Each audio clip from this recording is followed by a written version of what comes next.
O que você achou da postura do time voltando para esse esquema, que foi utilizado mais no começo da Copa, e o que você pensou para escalar Fuentes e Soteldo? O René foi um jogador que jogou muito bem na Copa, e você, na posição de Soteldo, acabou preferindo outros jogadores, mas hoje você veio com Fuentes e Soteldo. Queria escutar de você por que era essa escolha. Obrigado. Porque eu tenho as informações durante a semana que vocês não têm, no dia a dia. Como o jogador está, como o jogador não está. Nós vamos jogar a cada 3 dias.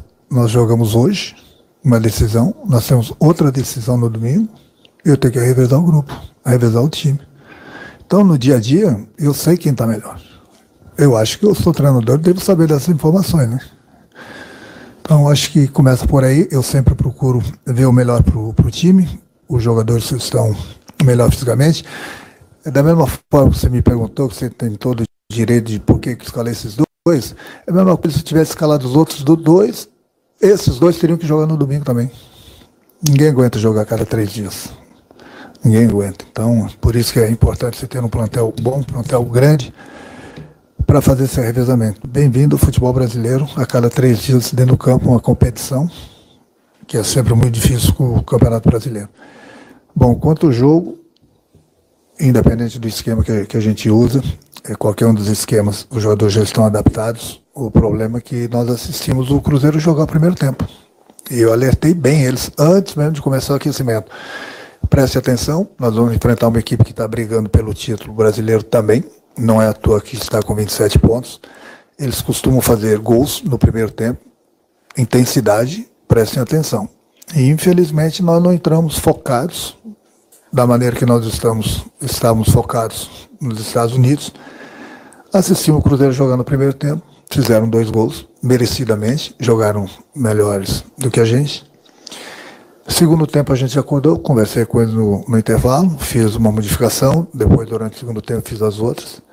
Melhoramos bastante, criamos, infelizmente não conseguimos fazer nenhum gol. Eu falei para eles que a gente precisava de um gol, o segundo naturalmente iria sair. O Cruzeiro se defendeu, entregou a bola para a gente tentou, criou. Mais uma vez faltou um pouquinho de tranquilidade na hora das finalizações, porque a gente pudesse pelo menos fazer um gol e tentar um empate depois. Então, 2 tempos distintos. O primeiro tempo do Cruzeiro, o segundo tempo do Fluminense. Só que o primeiro tempo do Cruzeiro foram letais. E nós não fomos no segundo tempo.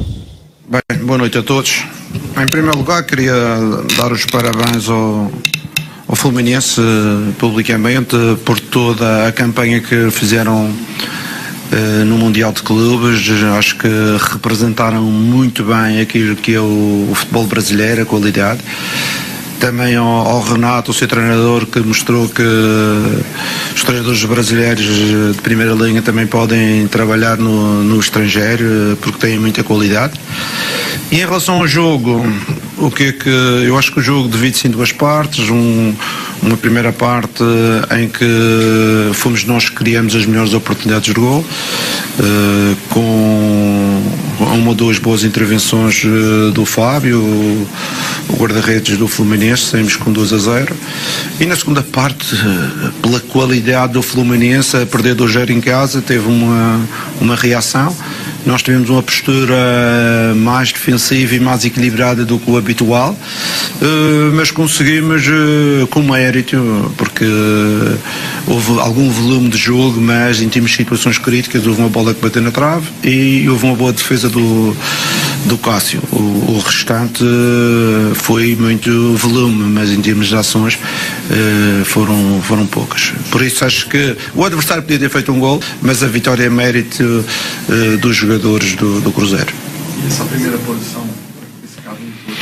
Para mim, sinceramente, vocês conhecem bem, e isso a mim não me incomoda a posição que eu estou na tabela. O que me incomoda é nós pensarmos que temos um jogo daqui a 2 dias, com um Juventude que precisa de pontos, um Juventude que está muito mais fresco do que nós, e que nós temos que encher o Mineirão para conseguir os 3 pontos, porque isso é que é fundamental para dar lógica a estes primeiros 2 resultados, quer com o Grêmio, quer com o Fluminense. Para dar lógica a isto, precisamos do apoio dos adeptos, porque a nossa equipa vai estar menos fresca e precisa de um jogo a sério para levar de vencida o Juventude, que vem de uma vitória 2-0 e está motivado. É um equipo com muita história que tem para seguir crescendo.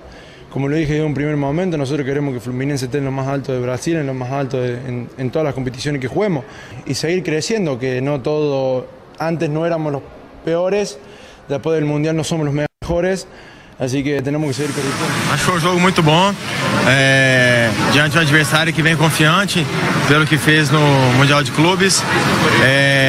Também tem momentos que a gente tem que saber jogar suportando a pressão, e acho que foi um jogo muito bom para isso. Conseguimos ser letal no ataque, fazendo 2 gols e depois suportando a pressão, não dando espaço. Eles têm um ataque muito rápido, muito forte, e aí a gente conseguiu suportar bem e sair daqui com a vitória que a gente queria muito para poder assumir a liderança. Lucas, como que é que tem que ser essa mente forte, né? Porque você fala de letalidade, que o time foi letal. Você, como capitão do Cruzeiro, às vezes coloca ali a mão na cabeça, galera, calma, vamos ter... Como é que é essa orientação? Procurando ali passar tranquilidade para os companheiros, para saber administrar esse ritmo de suportar a pressão e na hora do contra-ataque a gente ser letal, e a gente vem conseguindo trabalhar isso bem nos treinamentos, aplicando bem nos jogos, principalmente com o Caio, que vive uma grande fase. Então a gente tem explorado bastante a velocidade dele no contra-ataque, e ele, finalização, o homem tá cheirando gol, e aí tá conseguindo a gente encontrar bem ele dentro da área e ele fazendo os gols. Ô Lucas, o Leonardo Jardim até brincou na entrevista sobre o Cauã Prats. Ele falou, se ele estivesse no Mônaco, ele não ia deixar ele completar 18 anos e levaria pro exterior. Que garoto tá surgindo aí, né? Muito, muito. E eu fico muito feliz de ver um garoto da base assim, o Prats. Gosto muito dele.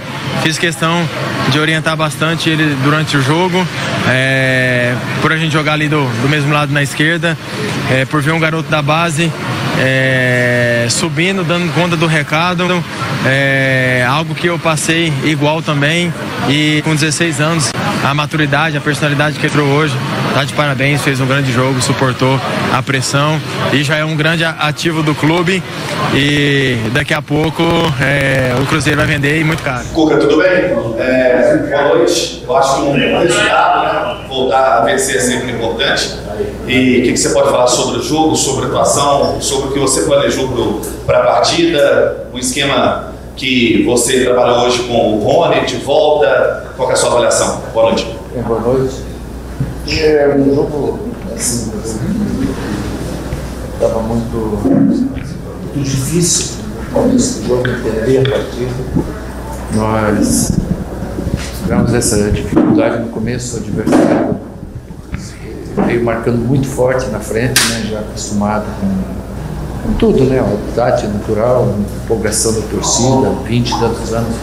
E o clube não disputa uma competição internacional, ainda que ele tenha saído da Libertadores, né, uma equipe organizada e que nos trouxe muitos problemas no primeiro tempo, principalmente quando a gente perdia a bola, né, e cedíamos o ataque, e tínhamos um meio campo que havia um buraco no meio campo, e por ali eles criaram algumas oportunidades, ainda que a gente tenha criado algumas também. Eu acho que eles foram melhor no primeiro tempo.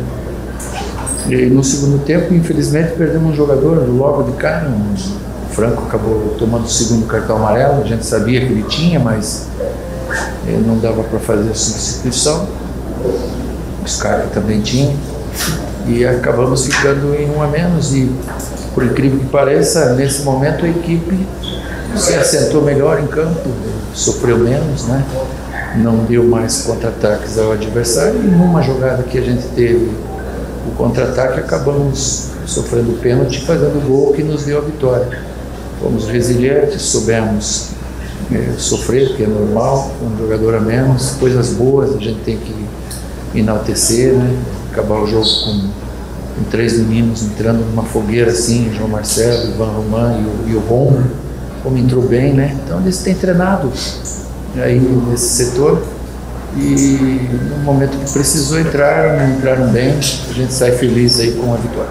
Primeiro tempo difícil, a gente teve muita dificuldade no primeiro tempo, onde a equipe do Bucaramanga teve as melhores ações, teve mais finalizações, onde eu pude fazer boas defesas, dar minha parcela de contribuição. No segundo tempo a gente conseguiu controlar mais, até apesar da expulsão a gente conseguiu ali no contra-ataque, conseguiu o pênalti que nos deu a vitória, mas segundo tempo mais controlado. Primeiro tempo a gente sofreu um pouco, infelizmente a gente trabalha para não sofrer, mas são coisas da competição. A equipe do Bucaramanga tem um ataque muito rápido, pôde jogar um pouco no contra-ataque, a gente deu prejuízo no primeiro tempo, mas fizemos um grande jogo, conquistamos uma vitória que era o mais importante, uma vantagem para nossa casa. É a típica competição que o Atlético, né, tem a característica. Você vê assim também, pode apostar ainda mais na Copa Sul-Americana como uma competição para vencer essa temporada? Sim, desde o começo da competição, é uma competição que a gente focou para buscar o título. Obviamente, nosso primeiro intuito era classificar em primeiro na chave, infelizmente a gente veio para esses playoffs. Sabemos que é uma competição muito difícil, lembra muito a Copa Libertadores, vocês que acompanham a gente diariamente, todas as competições, sabem que é uma competição bem difícil, o estilo de jogo, a pegada. Então a gente pôde ter uma pegada boa. E conseguimos um resultado positivo que nos dá uma vantagem para que, junto do nosso torcedor, da nossa casa, a gente possa confirmar de vez a nossa vaga para as oitavas de finais. Para começar, em nome da direção do Clube Ratas Vasco da Gama, pedir desculpa a todos os torcedores pelos dois resultados que tivemos agora em Brasília e no Equador. Em nome de todo o grupo e em nome da direção, mais empenho, mais trabalho para rapidamente inverter esta tendência. Do treinador e da comissão também, para saber o dia exatamente que eu vou estrear, mas enquanto isso eu vou trabalhar forte para estar à disposição o mais rápido possível. Eu estava de férias, mas trabalhando bastante. Mas logo vamos tirar isso de letra para poder ajudar o Vasco. Acho que foi legal, foi um bate-papo bom, foi um bate-papo que o que esperava de mim dentro de campo, o que ele esperava que eu podia acrescentar ao Vasco. Eu falei tudo para ele e ele me falou do projeto, os dois me falaram do projeto que o Vasco tem, mas eu espero contribuir bastante a confiança que eles passaram para mim e eu espero dentro de campo demonstrar isso a eles e ao torcedor. Obrigado pela sua audiência aqui no Gol UFC, o seu canal no YouTube. Mete o dedo no like, compartilhe o vídeo e inscreva-se no canal. Um abraço e até a próxima.